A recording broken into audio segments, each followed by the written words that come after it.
তো হ্যালো বন্ধুরা, আমরা ফাইনালি এখন এসে পৌঁছে গেছি আসাম রাজ্যের গুয়াহাটিতে অবস্থিত কামরূপ কামাখ্যা দেবীর মন্দিরে। যা কামাখ্যা জংশন থেকে আমরা এসেছি গাড়ি করে। এখানে মোটামুটি 300 থেকে 400 টাকা ভাড়া। আমরা কামাখ্যা মন্দিরে এসেছি। এই হচ্ছে কামাখ্যা, মা কামাখ্যা দেবীর অন্ন সেবা ক্ষেত্র, যেখানে বিনামূল্যে খাবার পাওয়া যায়। এখানে কুপন সংগ্রহ করতে হয় 12টার সময়। 12টার থেকে কুপন সংগ্রহ করে এই সাইডে এখানে মায়ের প্রসাদ, ভোগ প্রসাদ দেওয়া হয়। এখানে মায়ের ভোগ প্রসাদ দেওয়া হয় এই গৃহের মধ্যে। আমি আপনাদেরকে দেখাচ্ছি, মায়ের ভোগ প্রসাদ দেওয়া হয় এখানে। মায়ের ভোগ প্রসাদ দেওয়া হয় 12টা থেকে, যা আমরা এখানে খেয়ে নিয়েছি এসে করে।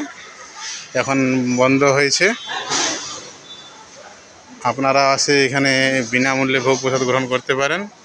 এবারে আমরা চলে যাব সরাসরি মায়ের মন্দির দর্শনে। এই হচ্ছে মায়ের মন্দির দর্শনের সিঁড়ি। এইখানে আপনারা পেয়ে যাবেন আপনাদের পুজো সামগ্রী কেনার জন্য। মায়ের মন্দির দর্শন করার জন্য আপনাদেরকে দুবেলা মন্দির গৃহ খোলা হয়, মায়ের মাতৃ গর্ভগৃহ, যা আপনাদেরকে টোকেন কালেকশন করতে হবে। টোকেন কালেকশন করে আপনাদেরকে মন্দির গৃহে প্রবেশ করানো হবে। এখান থেকে আপনারা পেয়ে যেতে পারেন পুজো করার যাবতীয় সামগ্রী। এই সিঁড়ি দিয়ে যাবেন।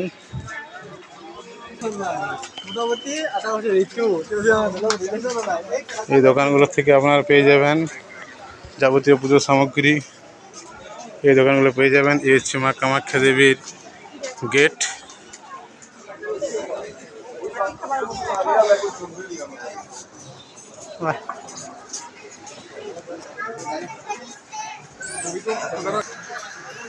এই আপনারা দেখতে পাচ্ছেন, যেটা একটা উপরে স্বর্ণালিকার মন্দির। এটা হচ্ছে মা কামাখ্যা দেবীর, যেখানে মায়ের গর্ভগৃহ রয়েছে। এই হচ্ছে গেট। আমরা গেটের দিয়ে প্রবেশ করছি। এই হচ্ছে মায়ের গেট। দেখুন, এই হচ্ছে মা কামাখ্যা দেবীর গর্ভগৃহর মন্দির। এখানে প্রবেশ করতে গেলে প্রথমে তোমাকে টিকিট কালেকশন করতে হবে, যা ভোর 5টা থেকে দেওয়া হয়। টিকিট কালেকশন করার পরে আপনাকে লাইনে দাঁড়াতে হবে। 7টার থেকে মায়ের গর্ভগৃহ খোলা হয়, দুবার খোলা হয় দিনের মধ্যে। 7টার থেকে 1টা, এবং কিছুক্ষণ বন্ধ থাকে, তারপর আবার বিকেল দিকে খোলা হয়। এই হচ্ছে মায়ের মন্দির।